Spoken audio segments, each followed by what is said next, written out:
नमस्कार।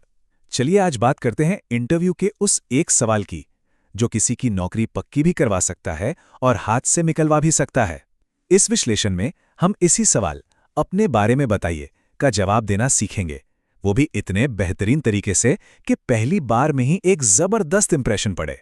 सुनने में तो ये सवाल बड़ा सीधा साधा लगता है ना? लेकिन सच पूछिए तो ये एक ट्रैप जैसा हो सकता है, जहां ज्यादातर लोग चूक जाते हैं। ये सिर्फ बातचीत की शुरुआत नहीं है, बल्कि ये पूरे इंटरव्यू का मूड सेट कर सकता है।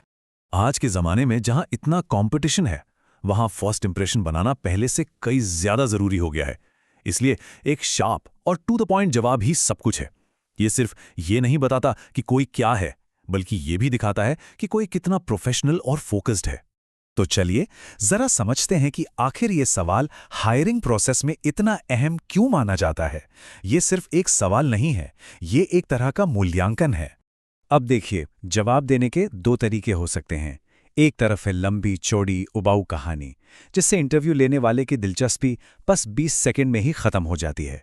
और दूसरी तरफ एकदम प्रोफेशनल तरीका, छोटा, कॉन्फिडेंट और बिल्कुल मुद्दे की बात। फर्क बिल्कुल साफ है। ओके, तो अब जरा और गहराई में जाते हैं और समझते हैं कि रिक्रूटर और हाँ एआई भी इस सवाल में असल में क्या ढूंढ रहे होते हैं। दिया गया जवाब एक तरह का मिनी टेस्ट है जो इन 4 जरूरी प्रोफेशनल चीजों को परखता है। क्या कोई अपनी बात साफ साफ कह सकता है? क्या उन्हें समझ है कि ये जॉब किस बारे में है? क्या वो अपनी बातों को एक स्ट्रक्चर दे सकते हैं?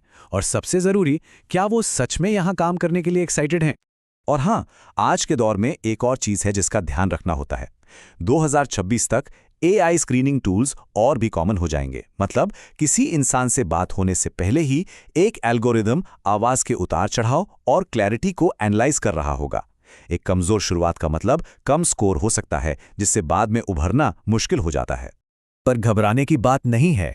अच्छी खबर यह है कि इस सवाल का हर बार परफेक्ट जवाब देने का एक बहुत ही सिंपल और प्रूवन फॉर्मूला है।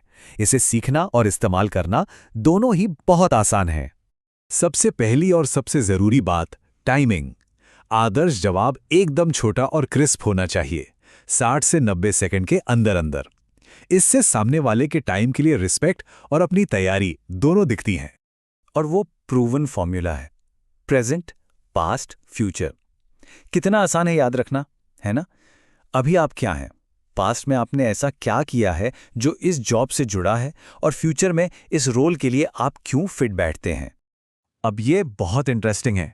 देखिए, टाइम को बांटना कैसे है। सबसे ज्यादा जोर, लगभग 50 सेकंड, पास्ट की उन अचीवमेंट्स पर देना है जो इस जॉब के लिए काम की हैं। सच कहूं तो यही जवाब का सबसे दमदार हिस्सा होता है। सिर्फ थ्योरी से बात नहीं बनती। चलिए इस फॉर्मूले को एक्शन में देखते हैं, ताकि ये बिल्कुल साफ हो जाए कि इसे इस्तेमाल कैसे करना है। आइए कुछ उदाहरण देखें। एक इंजीनियरिंग फ्रेशर का ये उदाहरण एकदम परफेक्ट है। Present, BTech graduate, past, project की अचीवमेंट और वो 40% का सुधार। और फ्यूचर, ये रोल क्यों चाहिए। देखिए, ये छोटा है, डेटा बेस्ड है और बहुत प्रभावशाली है। और अब एक मार्केटिंग का उदाहरण। यहां भी बिल्कुल वही स्ट्रक्चर है। प्रेजेंट, एमबीए मार्केटिंग, पास्ट, 35% की ग्रोथ वाला कैंपेन, और फ्यूचर, ब्रांड की ग्रोथ का हिस्सा बनने का उत्साह। ये फॉर्मूला किसी भी फील्ड के लिए काम करता है। ठीक है, अब जब ये पता चल गया है कि क्या करना है, तो ये जानना भी उतना ही जरूरी है कि क्या नहीं करना है। चलो कुछ कॉमन गलतियों पर नजर डालते हैं जिनसे बचना है। और ये स्लाइड सब कुछ साफ कर देती है। बचपन की कहानियों को छोड़ना है, सीधे अपनी प्रोफेशनल पहचान पर आना है, पूरा का पूरा रिज्यूमे नहीं दोहराना है, बस 2-3 सबसे जरूरी पॉइंट्स चुनने हैं और अपने स्ट्रक्चर पर टिके रहना है। और आखिर में सबसे जरूरी सलाह, कॉन्फिडेंस सिर्फ फॉर्मूला जानने से नहीं आता, वो आता है प्रैक्टिस से। अपने जवाब को इतनी बार दोहराएं कि वो बिल्कुल नेचुरल और पावरफुल लगने लगे। तो बात बस इतनी सी है, वो पहले 90 सेकंड किसी का भी फर्स्ट इंप्रेशन होते हैं, और वो पूरी तरह से अपने कंट्रोल में है।